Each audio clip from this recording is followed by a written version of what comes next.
This particular drive was the beginning of what was going to be many highlights of day 2. Traveling down Highway 4, passing these beautiful mountains, and not being able to stop and take a picture of them was just a little frustrating.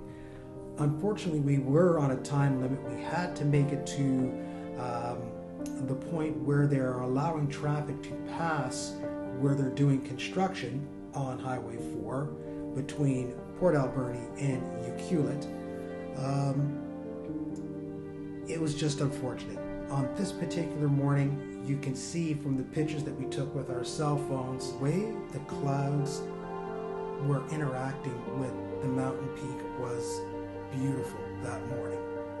I mean, you could see the wisp of the cloud going over top of the mountain, and it looked like blowing snow.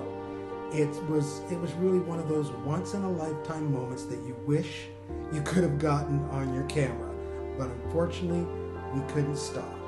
So as we made our way past Ucluelet Plateau Provincial Park, that's where those 2 mountain ranges with the Snow Peak Mountains were located.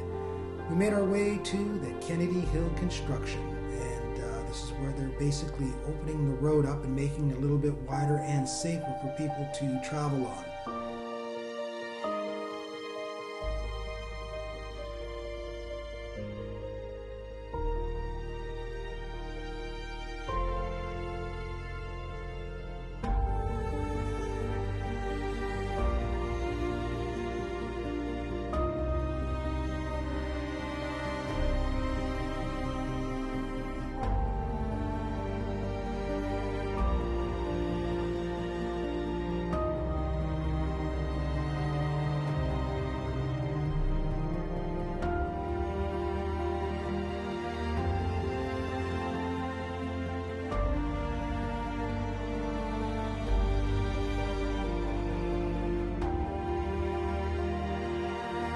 As you can see, the construction work here is quite extensive, and they've been blowing out a ton of rock. But the view on our right-hand side of Kennedy Lake, I believe, is just unbelievable. It is a beautiful, beautiful drive, and when it's all said and done, it's going to be really a wonderful place to stop and take pictures once it's all done.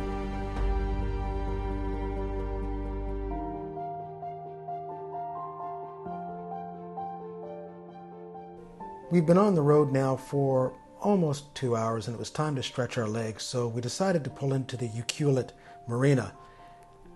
We really made good time getting through from Port Alberni to Ucluelet, and we got there, it was first thing in the morning. And the one thing I really enjoy about being out west here is early in the morning, the mist or the fog, whatever you want to call it, in the mountains, it just makes for breathtaking scenery and really nice pictures.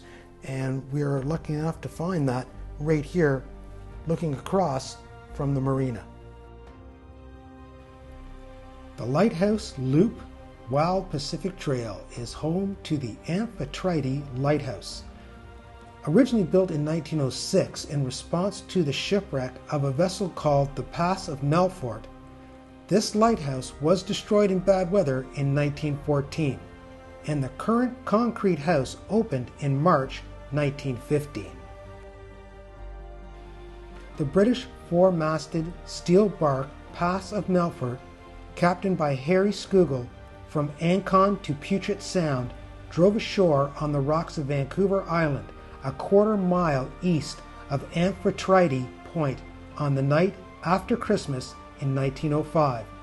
Unfortunately, all souls were lost on board.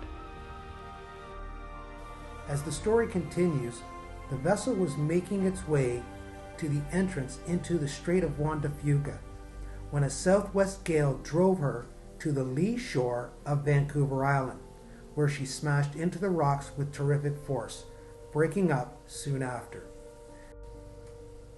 Now, if you're wondering like me, what the heck does lee shore mean?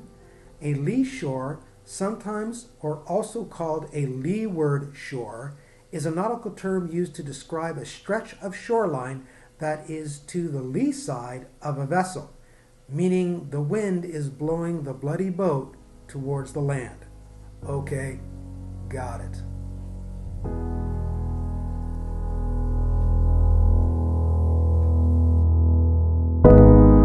Karen and I really had no idea what the Lighthouse Loop Trail was going to be like. But I can tell you now, it was one of the most picturesque landscapes I have ever seen. To sit there and just listen to the water crash on the rock is calming, and yet when you watch it, it's violent or just really aggressive, watching the water as it pounds the shoreline. I think the only place that I can draw a comparison to would be like the Bruce Peninsula, from like halfway log dump maybe to the overhang, but that takes a second place to this, no doubt. Well guys, I'm done talking. Thank you very much for joining us and watching day 2, and we're going to close out with some of the images from today. So cheers from TOL Photography.